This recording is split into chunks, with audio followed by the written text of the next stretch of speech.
Dhaka board 2017 সালের প্রশ্নটি হচ্ছে উদ্দীপকের লজিক সার্কিটের আউটপুট সমীকরণ সরলীকরণ করো।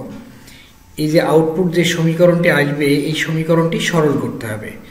তাহলে এটি অ্যান্ড গেট, মানটি এখানে বসানোই আছে, এটিও অ্যান্ড গেট, মান বসানো আছে, not P Q R not R, অর্থাৎ P not Q R not এমনও পড়া যায়।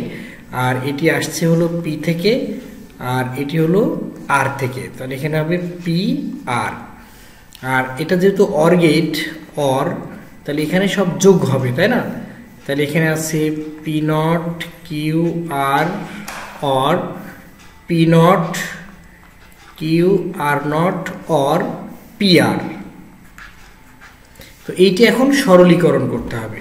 তো ঠিক আছে, তাহলে আমরা এখানে মানটি আগে তুলে নিই।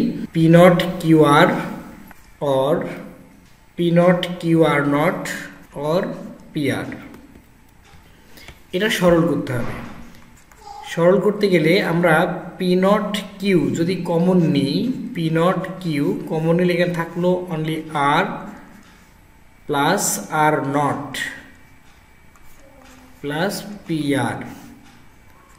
তাহলে এখানে R plus R not Boolean algebra, এটার মান হলো 1, তাহলে P not Q 1 or P R. তাহলে এখানে থাকলো P not Q or P R, এটি হলো সরলীকরণের মান।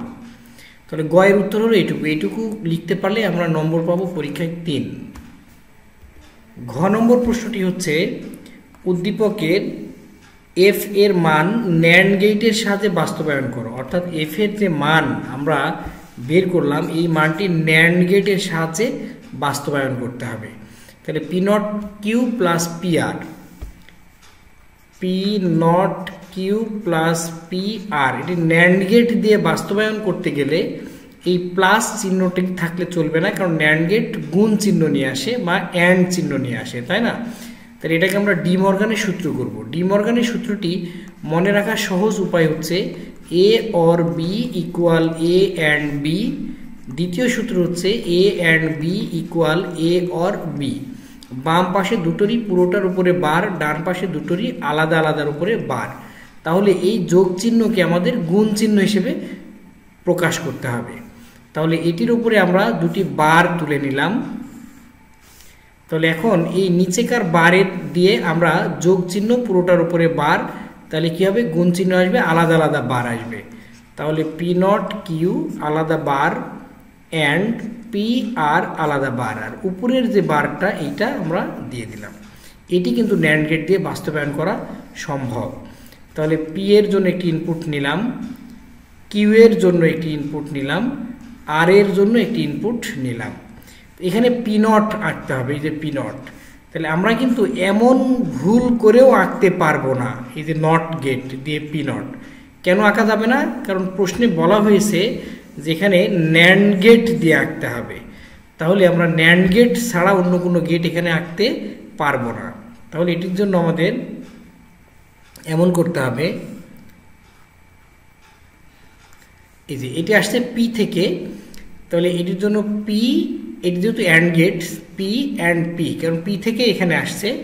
আর এই যে নট দিয়েছি পি নট, দুটি পি মানে একটি পি, উপরে নটটি থেকে গেল। তাহলে আমাদের পি নট আঁকা হলো।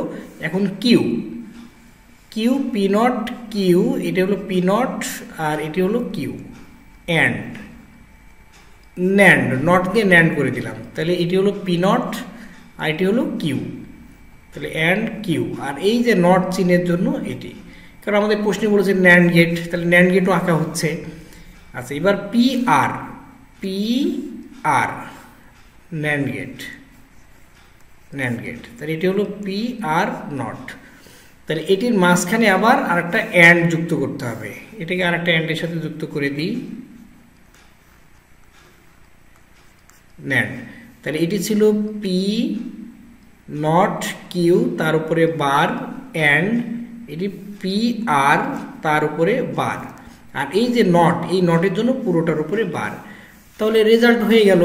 আবার প্রত্যেকটা ন্যান্ড গেট দিয়ে আমরা এটি আঁকতে পারলাম। তো এটুকুই উত্তর।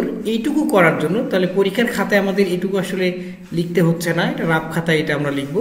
এই জাস্ট চিত্রটা আঁকলে আমরা পরীক্ষায় নম্বর পাবো 4। তো ঠিক আছে প্রিয় শিক্ষার্থী, আজকের ক্লাস এ পর্যন্তই। পরবর্তী এপিসোডে অন্য কোনো বিষয় নিয়ে দেখা হবে। ধন্যবাদ।